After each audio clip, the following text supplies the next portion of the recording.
Let's go.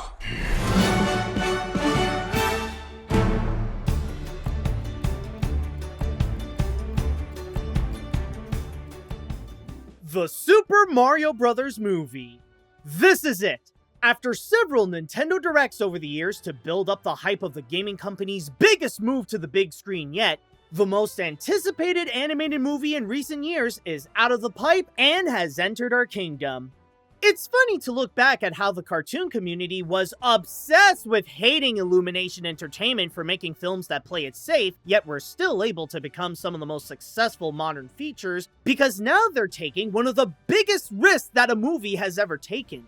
Seriously, what could be riskier than making a mainstream big-budgeted movie based on the most iconic video game IP? I mean, Hollywood tried to do that once in the 1990s. Monkey! And that did not go well.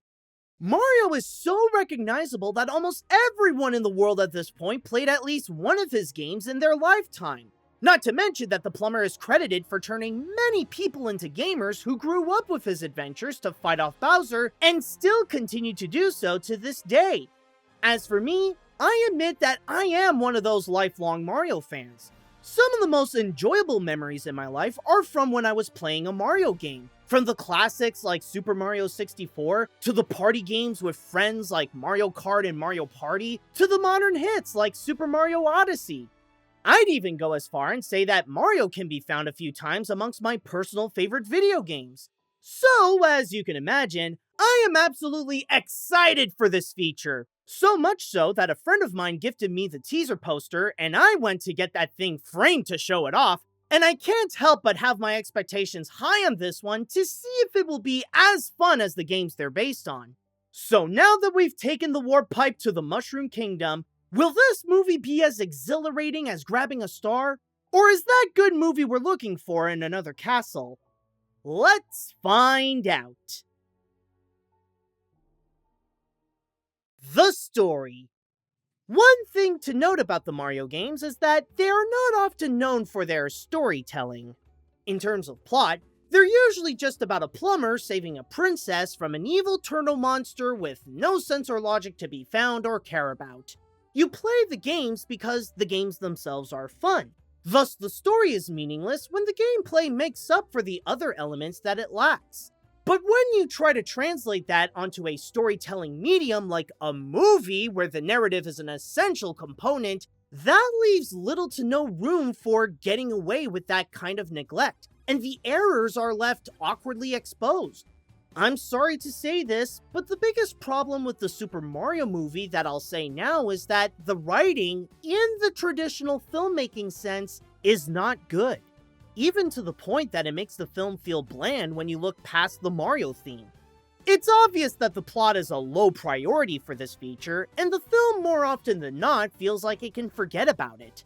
With the simple narrative of trying to stop Bowser from destroying the Mushroom Kingdom, the characters barely have any time to present themselves more than just having their one personality trait. The side plot regarding Luigi being held hostage provides almost nothing to the feature, and it feels so rushed because all it wants to do is just jump to the next action scene. In fact, it rushes so much that it doesn't have time to question anything. Everyone seems to unnaturally roll with whatever's going on and let things happen, giving the film a weird act before you think attitude. Do not touch that mushroom, you'll die! Oh, I'm sorry. That one's perfectly fine. Come on, Mario! I get that it's focusing more on adapting the games into a feature film, but there are some ideas that it presents that could have helped strengthen the feature with some substance, but never once did it commit to take advantage of that opportunity. One example is the relationship between Mario and Luigi. The movie would have greatly benefited from having a Frozen-like heart to highlight the bond between the siblings so that the audiences could emotionally connect with them and give each other a strong purpose to get out of their situations to have their reunion be all the more rewarding. And yet, the movie doesn't have time to develop an emotional core because it's so preoccupied with stuffing the feature with as much references to the games as possible. In a way, the movie focuses more on the novelty instead of its own quality. Then again, I will give the picture that there are some things that the references do enhance to make the experience more enjoyable, especially for Mario fans. One of them is the world building to not only present these elements in their new feature habitat, but also to provide an explanation to their origins, where they come from, and how they're used. Here we go! Another good use for them is to provide the materials for the action scenes. Every piece in the picture comes from the games, and the team took advantage of every moment to show how they work so that the action can capture that signature sense of fun of avoiding the creative dangers that only Mario knows how to do best. On a side note, I like to add that the references work beautifully with the score by Brian Tyler, who collaborated with Koji Kondo in order to include as many of the recognizable music from the games as possible that really adds to the sense of this being a Mario tribute.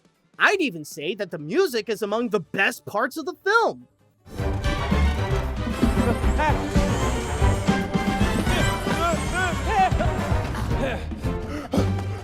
I can guarantee that there are ways that people can get engaged with this picture, and there are a few things that do work in their own right. Just like Mario's adventures in the consoles, the story is not the highlight, and while he could get away with it in the games, there's no power-up strong enough for him to get around that in his movie. The animation. Okay, Mario fans, I know you may not be happy with me blowing this movie up like King Babam for the story, but I do have some positive things to say about this too. Actually, there are elements that I do love in this picture, and the animation is one of them. More than anything else, the animation is what proves that this movie was crafted not by artists and filmmakers, but by Mario fans who want to create the biggest homage to their love for the games. Just by the sheer size of the world that Mario and Luigi found themselves in, the team at Illumination gave it their all to deliver a great combination of something fresh and familiar. Yes, the characters and everything around them have a distinct difference to how they look in the games, but the changes are not too drastic where their recognizable characteristics are still intact. In a way, the biggest change they got is the added movie-like detail that gives the feature more texture and depth that actually suits them well. And yet, everything else still maintains what makes the game so aesthetically pleasing to look at, including the use of vibrant colors to paint the picture with a strong use of primary ones that can make each toad and pipe stand out, and the designs kept their enjoyable cartoonish style that fits perfectly in an animated film. My army! Koopas! Goombas! Whatever those things are! Aww. Also, as I said before, the way that they use the elements from the games works great in the picture. Mario fans will have a blast looking everywhere for all the items, creatures, and locations that they can recognize, which results in part of the fun to spot all the Easter eggs that the team hid everywhere. Not to mention that they are a great help in the world building to feel like the Mushroom Kingdom and all of its surroundings are coming to life.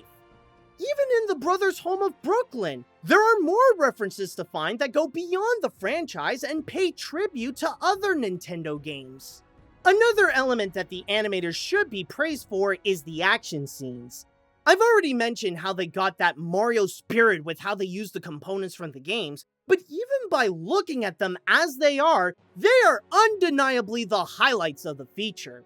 They have a great fast pace that makes the moments engaging and can quickly grab audiences' attention. It takes advantage of the movie's scale to capture how big the situation is, and the references add so much creativity and fun to show how those parts of the games that people know are adapted to the big screen.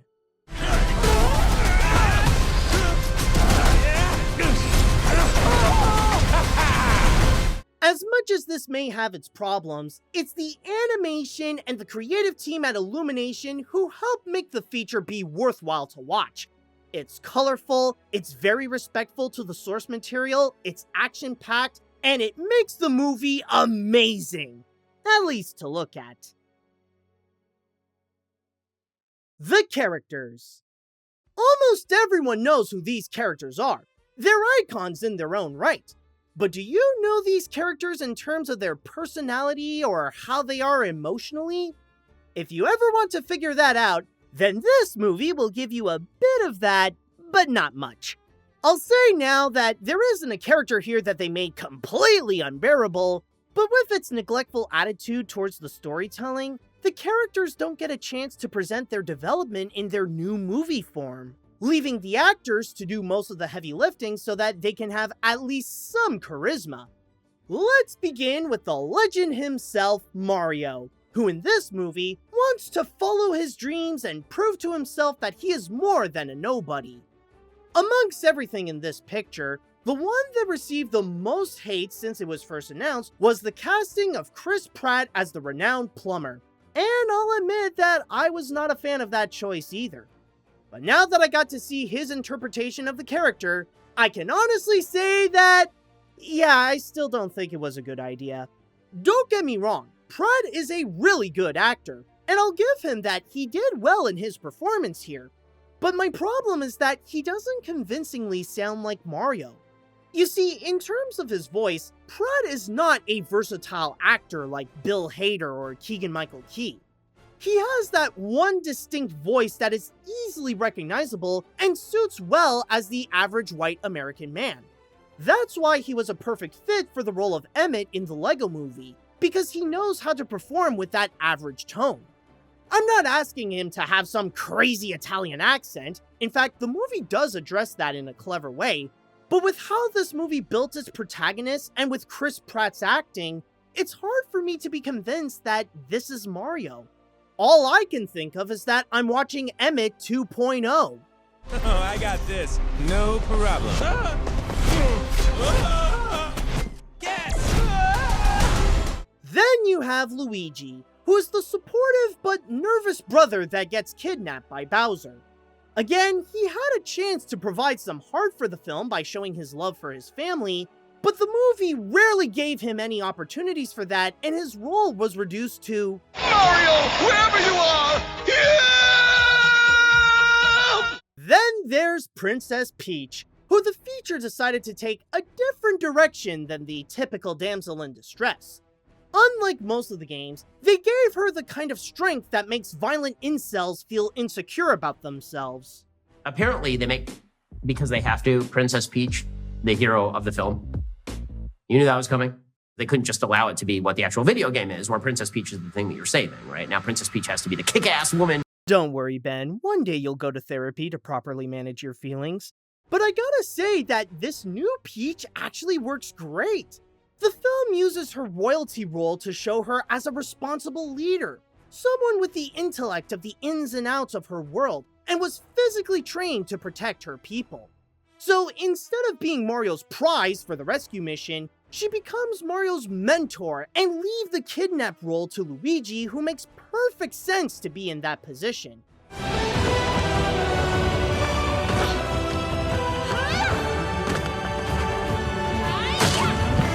Then there's Toad, who is the typical loyal sidekick that quickly buddies up with Mario.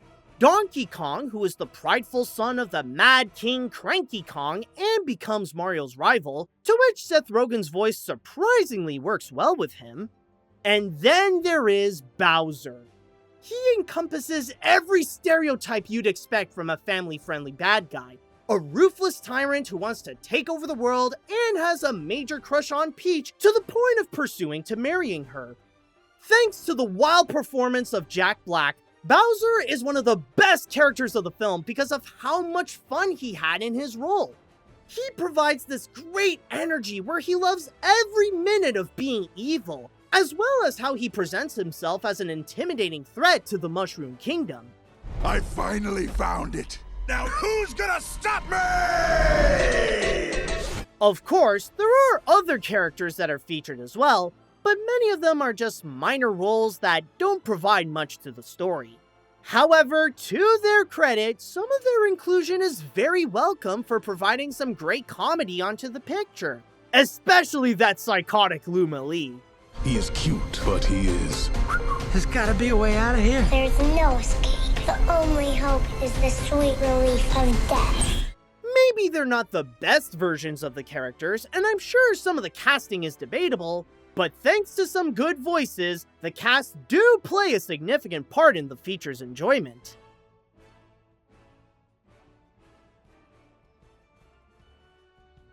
Is this the greatest movie that is worth all those years of hype and anticipation? Honestly, no. Is it still a fun adventure to see the beloved games adapted to the big screen? Oh, absolutely! The Super Mario Bros. Movie is one of the most definitive examples of a crowd pleaser who aims to give what audiences want to see, then to satisfy the critics. As a film on its own, it can be quite flawed due to the weak writing that supplies a clumsily rushed story and little to no character development, but it is able to satisfy viewers by doing other things very well, like the amazing animation, engaging action, enjoyable voice acting, a fantastic score, and how it is all crafted as one of the biggest love letters to gaming's most beloved franchise. During its opening week, I actually went to watch it twice with two different perspectives. The first time was on my own as a critic, and I came out thinking that the movie was just okay at best. But then when I went the second time with friends as a casual moviegoer, I had a great time and was enjoying it much more than before. Much like Illumination's other films, this film is not meant to be analyzed or be thought-provoking or to expect something revolutionary out of it. This is meant to be watched to have fun, and as long as you go to primarily see the Super Mario World come to life in movie form, then I can assure you that you will have a great time. And on that note, if you had a great time with this review, then give this a like and subscribe to my channel. Like Mario, I got plenty of content that will give you hours of enjoyment. And you know what? After all this talk about Mario, why don't we cap this off with something a little more special?